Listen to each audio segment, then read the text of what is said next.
안녕하세요. 하루 필수 말씀 충전 하필 큐티 조종환입니다. 오늘 함께 나눌 하나님 말씀은 스가랴 9장 9절에서 17절까지 말씀입니다. 시온에 따라 크게 기뻐할지어다. 예루살렘에 따라 즐거이 부를지어다. 보라 내 왕이 내게 임하시나니 그는 공의로우시며 구원을 베푸시며 겸손하여서 나귀를 타시나니 나귀의 작은 것 곧 나귀 새끼니라 이렇게 말씀하고 계십니다. 여기에서 이제 시온의 딸 예루살렘의 딸이 기뻐하고 즐겁게 찬양해야 된다라고 하는 이야기를 하면서 왕이 오신다라고 하는 이야기를 우리가 듣게 됩니다. 그 왕의 성품이 공의롭고 구원을 베푸시고 겸손하시다라고 하는 것을 우리가 보게 되는데, 이전 본문에서 우리가 함께 살펴봤던 것처럼 이스라엘 안에는 지금 진리와 인애가 필요한 상황입니다. 그 진리와 인애가 이스라엘 백성들로는 불충분하다는 것이 너무나도 확연하게 증명이 되고 있죠. 그렇기 때문에 이 진리와 인애로 다스릴 왕이 등장한다면 이제 이스라엘은 완전한 하나님 나라의 기초를 만든다라고 볼 수 있을 겁니다. 그분이 오실 텐데 그분께서 나귀를 타고 오세요. 나귀의 작은 것 새끼 나귀를 타고 오신다라고 이렇게 말하고 있습니다. 우리는 물론 이제 이 글을 읽으면서 신약의 성도들은 곧바로 이분이 예수님이시구나를 떠올릴 수 있지만, 우리가 조금 더 이 본문을 생각을 해보면서 이분이 왕위를 차지하시는 것을 우리가 전쟁을 통하여서 얻는 게 아니라 평화를 통하여서 이루신다라고 하는 점을 강조하면서 오늘 본문이 이야기하고 있을 거예요. 이 평화를 통하여서 이루시는 왕께서 나귀 새끼를 타시는 거죠. 그러니까 이 왕은 전쟁과는 상관이 없는 분입니다.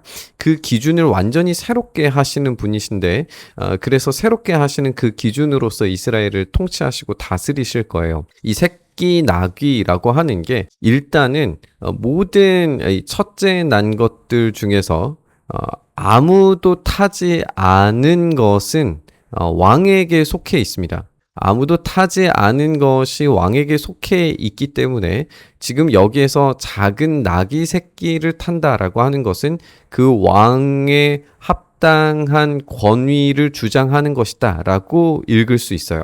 그러니까 이것을 타는 것 자체가 이제 겸손인 이유는 뭐냐면, 승리와 전쟁을 통하여서 자신을 증명하는 게 아니라 아무도 타지 않은 것을 탐으로써 왕의 권위를 증명하려고 했다는 거죠.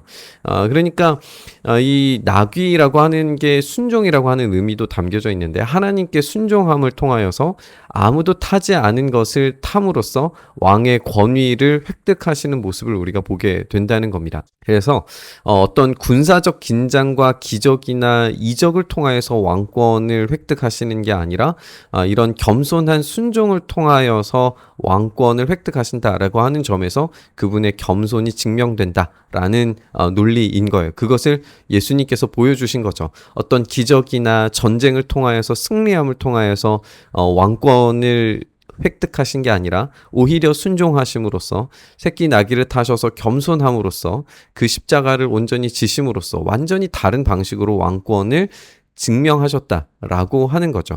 내가 에브라임의 병거와 예루살렘의 말을 끊겠고 전쟁의 활도 끊으리니. 그러니까 어떤 병거나 말이나 활을 통하여서 왕권을 획득하고 그것을 증명하려고 하는 게 아니라는 겁니다. 그가 이방 사람에게 화평을 전할 것이요, 이 화평을 통해서 왕의 권위를 증명해낼 겁니다. 그의 통치는 바다에서 바다까지 이르고 유브라데에서 땅끝까지 이르리라. 결국에는 온 세계를 표현하는 말이고, 이 온 세계, 온 우주 가운데에 그 왕적인 권위를 선언하시겠다라고 하는 겁니다. 전쟁의 힘으로 화평을 전할 수 없죠. 전쟁이 아닌 전혀 다른 방식으로 화평을 전하실 겁니다. 또 너로 말할진대 내 언약의 피로 말미암아 내가 갇힌 자들을 물 없는 구덩이에서 놓았나니. 언약의 피라고 하는 게 결국에는 구약의 이 배경을 생각을 해보면 출애굽 때에도 그리고 아브라함에게서도 이 언약을 맺을 때에 피가 항상 필요했었죠. 그러니까 하나님께서 언약을 맺으시는 방법은 피를 통하여서 언약을 맺으시는 거였어요. 우리가 알다시피 이 피는 생명을 가지고 있기 때문에 이 언약은 생명을 걸고 하는 언약입니다. 그래서 하나님께서 이 언약에 참가하셨다는 것은 하나님의 그 영원하신 생명을 걸고 그 약속을 반드시 지키시고야 말겠다라고 하는 의미가 담겨져 있죠. 그 언약의 피로 말미암아 갇힌 자들을 물 없는 구덩이에서 놓았나니, 물 없는 구덩이에서 놓아졌다. 이것은 우리가 요셉의 이야기를 떠올려 보게 되기도 하는 것 같아요. 요셉도 풀려났을 때, 갇힌 곳에서 풀려났을 때, 종이었으나 총리가 됨으로써 이 권위를 획득을 했죠. 어떤 전쟁이나 싸움을 통해서 얻은 게 아니었어요. 마찬가지로 이스라엘 백성들도 갇혔지만 다시 돌아오고 이 왕을 통하여서 이 물 없는 구덩이에서 놓여짐 같이 요셉처럼 정말 볼품없고 약해 보이지만 결국에는 이 땅에 복을 전하는 왕 같은 제사장의 역할을 감당하게 만드시리라고 하는 언약이 세워진 거예요. 그 피를 통하여서. 갇혀 있으나 소망을 품은 자들아 너희는 요새로 돌아올지니라. 여전히 상황 자체는 쉬운 상황이 하나도 없습니다. 우리가 이전 본문에서 확인했지만 이들은 가난하고 적들이 있는 상태고 뭔가 다 해결된 것이 없는 그런 상태예요. 그럼에도 불구하고 소망을 품고 요새로 돌아오라고 이야기하십니다. 요새라고 하는 게 결국에는 하나님께서 보호하신다라고 하는 의미를 가지고 있고 우리가 이전 본문에서 하나님께서 불로 이 성벽을 쌓으시고 보호하시겠다라고 하는 약속을 이제 생각을 해볼 수 있죠. 내가 오늘도 이르리라 내게 갑절이나 갚을 것이라. 내가 유다를 당긴 활로 삼고 에브라임을 끼운 화살로 삼았으니 남유다와 북이스라엘 모두를 활과 화살로 삼으시는 거예요. 그러니까 하나님의 전쟁 무기는 이스라엘 그 자체입니다. 어떤 무기를 통해서 무력을 통하여서 세계를 정복하는 것이 아니라 이스라엘 그 자체를 통하여서 정복하시는 거죠. 그러니까 이스라엘 자체가 하나님의 무기가 되는 거예요. 어떻게 무기가 되느냐? 하나님의 평화와 정의로 이루어지게 될 겁니다. 그것을 이 왕이 실행하실 거죠. 시온아 내가 네 자식들을 일으켜서 헬라 자식들을 치게 하며 너의 용사의 칼과 같게 하리라. 그러니까 실제적인 전쟁을 통해서는 헬라 자식들을 치게 된 일이 벌어지지 않았어요. 그리고 용사의 칼과 같게 되는 일들이 벌어지지 않았습니다. 그러나 우리가 영적으로 생각했을 때 결국에는 예수 그리스도께서 오셔서 그 왕의 역할을 감당하셨을 때에 이스라엘 자체 아니 새로운 이스라엘 교회 자체가 그 그리스 문화, 로마 그리스 문화를 완전히 전복시키고 하나님 나라의 이 영향력을 전 세계에 미치게 되는 그런 영향력, 그 승리하는 교회를 주님께서 세워 가시는 거죠. 여호와께서 그들 위에 나타나서 그들의 화살을 번개같이 쏘아내실 것이며 주 여호와께서 나팔을 불게 하시며 남방 회오리 바람을 타고 가실 것이다. 여기에서 하나님께서 그 위에 나타나시는데 이 화살, 우리가 앞서 살펴본 것처럼 이스라엘 그 자체이죠. 이스라엘 자체를 번개같이 쏘아내신다. 그런데 이 번개라고 하는 이미지와 나팔이 굉장히 좀 잘 어울리고 또 남방 회오리 바람과도 잘 어울릴 것 같아요. 이게 무슨 말이냐면 나팔이라고 하는 것은 하나님께서 임재하시는 상징적 도구입니다. 그리고 이 회오리 바람의 경우에는 원래 이제 고대 근동의 신들이 회오리 바람을 타고 다녀요. 이 바람을 타고 다니는 신 가장 유명한 게 이 바알인 것인데 바알이 구름을 타는 것이 아니라 결국 여호와 하나님께서 이 회오리 바람을 타신다라고 하는 거죠. 그러니까 참된 신이 누구인가에 대한 증명이 여기에서 일어나고 있습니다. 그 하나님께서 화살을 쏘아내심으로 세계를 정복하시는 거죠. 그게 이스라엘 그 자체다라고 하는 말을 계속해서 말씀하시는 거죠. 만군의 여호와께서 그들을 호위하시리니 그렇게 이스라엘이 전 세계로 퍼져 나갔을 때 하나님의 호위가 임하게 될 겁니다. 하나님께서 성벽으로 불과 같은 이 성벽으로 그들을 지키시겠죠. 그들이 원수를 삼키며 물맷돌을 밟을 것이며 그들이 피를 마시고 즐거이 부르기를 술 취한 것 같이 할 것인즉 피가 가득한 동이와 같고 피 묻은 제단 모퉁이와도 같을 것이다. 이렇게 이야기되고 있어요. 이제 전쟁이 벌어지는데 그 전쟁의 양상이 적들의 엄청난 피가 쏟아지는 것 같은 이런 이미지를 우리가 확 받게 되죠. 그런데 여기에서 우리가 이 피가 어떤 전쟁의 의미일까를 좀 생각을 해보게 되는 것 같아요.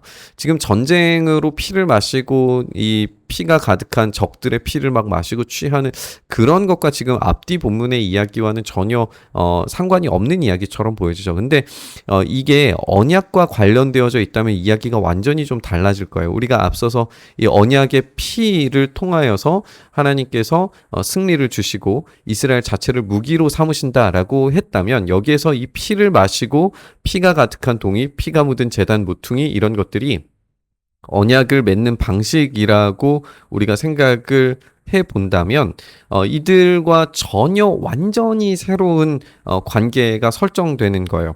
원수들에 대한 심판과 재앙이 언약을 통해서 그들에게는 마땅히 떨어질 그 방식의 재앙은 하나님께서 하실 거예요. 그것이 이 보호하시고 호위하시는 것을 통하여서 일어나겠죠. 하지만 이제 언약을 맺음을 통하여서 성도들 그리고 참된 이스라엘의 교회는 즐거이 부르는 술 취함과 같은 그런 기쁨의 잔치가 벌어지게 될 것이다. 이 축제가 벌어지게 될 것이다 라고 하는 것을 우리가 알 수 있어요. 여기에서 이제 우리가 이미지를 조금만 바꾸어내면 이것이 바로 이 십자가에 대한 예고처럼 보인다라고 생각을 해볼 수도 있을 것 같아요. 피로 이루어진 전쟁이 아니라 언약을 맺어짐을 통하여서 적들에 대한 보응 그리고 하나님의 백성에 대한 이 잔치 이렇게 나누어서 우리 생각하는 것이 좋을 것 같습니다. 이날에 그들의 하나님 여호와께서 그들을 자기 백성의 양떼같이 구원하시리니 그들이 왕관의 보석같이 여호와의 땅에 빛나리로다. 그의 형통함과 그의 아름다움이 어찌 그리 큰지 곡식은 청년을 새 포도주는 처녀를 강건하게 하리라. 결국에는 여기에 이 곡식과 새 포도주라고 하는 것이 이 풍요로움을 이야기하고 그리고 이 청년과 처녀라고 하는 표현을 통하여서 결혼과 출산의 이미지를 함께 이야기하는 것으로 우리가 읽어볼 수 있겠죠. 그렇다면 주님의 나라가 왔을 때에 그 나라가 영원 무궁하게 풍요로움과 이 민족의 풍성함을 보여주게 될 겁니다. 우리가 오늘 함께 읽은 것처럼 하나님께서 그 언약을 반드시 성취하시고 이루시는 분께서 우리 주님 예수 그리스도를 통하여서 주님의 교회를 참 이스라엘을 그렇게 만드시리라라고 하는 것을 우리가 기억했으면 좋겠습니다.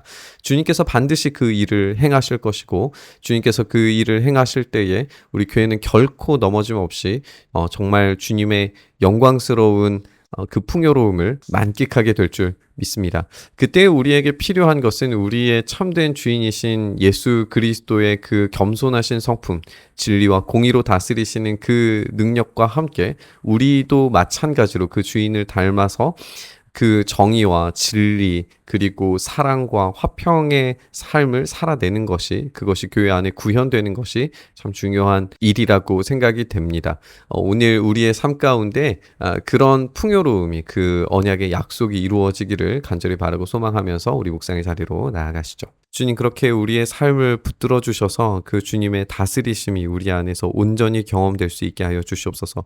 주님의 통치와 다스리심이 오늘 우리의 삶에 깊이 경험되게 하시기를 간절히 바라고 소망하며 우리 주님 예수님 이름으로 기도드리옵나이다. 아멘.